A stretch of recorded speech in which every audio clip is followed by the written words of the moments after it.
कृष्ण, ये नाम तो पूरी दुनिया में गूंजता है ना? लेकिन फिर भी वो एक पहेली की तरह है। एक ऐसा किरदार जिनकी सोच और वजहों पर आज भी बहस होती है। हम सब उनकी कहानियां तो जानते हैं, पर क्या हम सच में उनके मन को जानते हैं? तो आज चलिए इसी सवाल की गहराई में उतरते हैं, उन चमत्कारों और लीलाओं से थोड़ा आगे बढ़कर उनके हर बड़े काम के पीछे की साइकोलॉजी को समझने की कोशिश करते हैं। आखिर उनके दिमाग में चल क्या रहा था?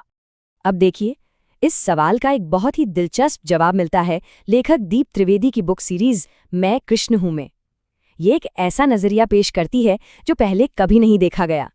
और मैं बता दूं, ये कोई मामूली कहानी नहीं है। ये सीरीज दुनिया की पहली, ध्यान से सुनिए, पहली कंप्लीट साइकोलॉजिकल बायोग्राफी होने का दावा करती है कृष्ण की। ये अपने आप में एक बहुत बड़ा और अलग कदम है जो इसे बाकी सभी किताबों से एकदम अलग बना देता है।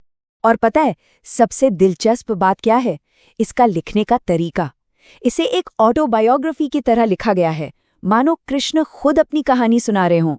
मतलब ये एक कोशिश है कि पढ़ने वाला सीधे कृष्ण के मन में झांक सके और ये समझ सके कि उन्होंने सिर्फ अपने कर्मों और अपनी दिमागी ताकत से हर जंग कैसे जीती।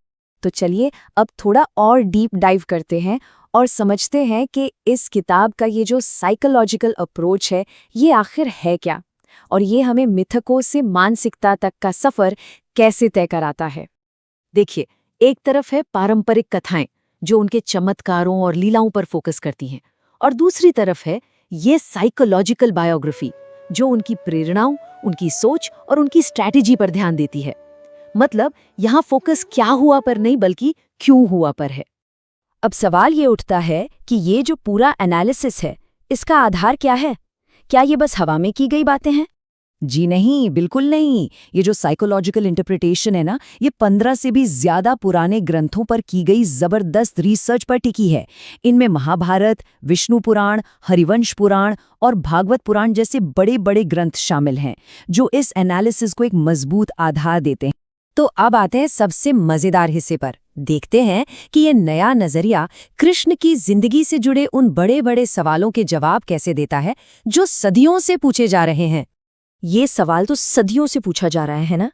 ये किताब इस घटना को सिर्फ एक प्रेम कहानी के अंत की तरह नहीं देखती, बल्कि एक साइकोलॉजिकल टर्निंग पॉइंट की तरह देखती है। एक ऐसा मोड़ जहां निजी प्रेम और एक बड़े मकसद के बीच एक को चुनना था। फिर आता है एक और बड़ा सवाल, कौरव और पांडव दोनों ही उनके रिश्तेदार थे।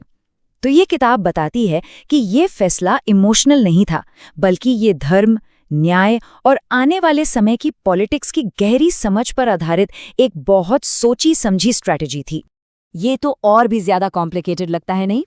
लेकिन इस किताब के मुताबिक ये एक जीनियस मूव था, एक ऐसा दूरदर्शी कदम जिसने समाज के नियमों को चुनौती दी और दो ताकतवर वंशों को जोड़कर एक बड़े पॉलिटिकल समीकरण को साधा।